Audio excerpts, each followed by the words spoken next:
really monitor. Like I said, for McIlroy, it's the first time since getting married. For Johnson, second appearance since, yeah. that injury, forced him to pull out of the U.S. Masters. So very interesting to see how these two guys, get on other players' championship.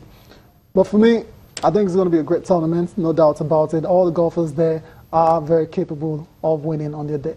Yeah, of course they have. And Rory McIlroy, he knows what to do. Just lose a little bit of the pound you added to, why you were on honeymoon. And so, he had to do that and get familiar with the equipment once more. Okay, yeah, surely. So let's get to let's listen to Rory McIlroy and speaking out of the Players' Championship. Yeah, obviously got this going on, and then I'm really excited that I've teamed up with TaylorMade. As I said, I needed to address a few issues after Augusta.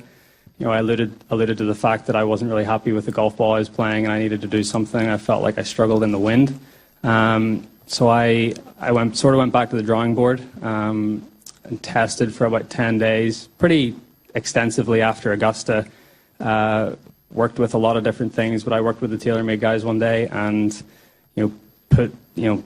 started just with on TrackMan on the range, and saw stuff with the golf ball, that new TP5X ball that they have, and I thought, wow, this is what I need. This is exactly the thing that I've been struggling with, and this is, I feel, is what I need. And then over the course of the next few days, I tested different combinations, a lot of different stuff, and I came to the conclusion that was the best way forward for me to try and improve, try and win more, try to get back to world #1, try to win more majors. So I'm really excited about that. And I've been on tour 10 years, and this is, it's very rare that you get really excited about your equipment, but I feel like it's a new chapter in my life with a lot of stuff going on, but I really feel with the new equipment as well, it's hopefully going to take me to that next level.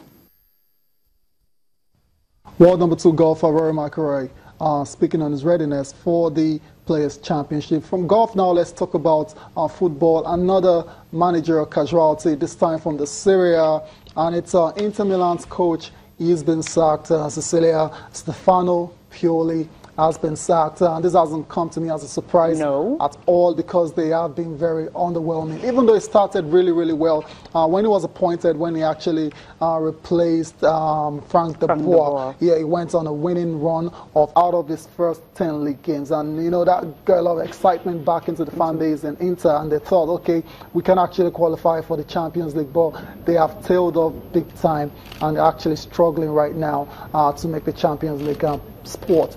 And the 7th in Syria as well too, and they lost at home at the weekend as well. So everything is just culminated into Stefano Pioli being sacked, and it's been a very shambolic season for Inter, to say the least. When you have a coach who has lost 5 games in 6 matches, and you start thinking of your next job before you get booted out. But then he started so well. I felt Inter Milan would give him time, but for the second time this season, they are changing the manager. Is it the third time? Yeah, second time basically. Yeah, Frank de Boer came in. Yes. Okay, Frank de Boer started the season with them, and in November he was asked to leave. Wasn't and he replaced, and all that. Then Pioli came, and well, I don't know, Inter Milan, I think they actually need that stability, because they're not having it since Jose left. They haven't had it. After Jose, they've been through managers all sorts. They've been through Rafael Benitez, they've been to all sorts of managers, and they're still, they're still turning them, over like that, and it's not good. Like I said, stability is very needed at this level. And interestingly, both the Milan sides have struggled in the last few years. They both have, Chinese investments as well. So expect them to just go all out, any transfer window, get some really good players, put in a manager that you want to give a bit of time, 3 years, 4 years. But we know in this modern day football now, you don't get a lot of time. No time at all. So.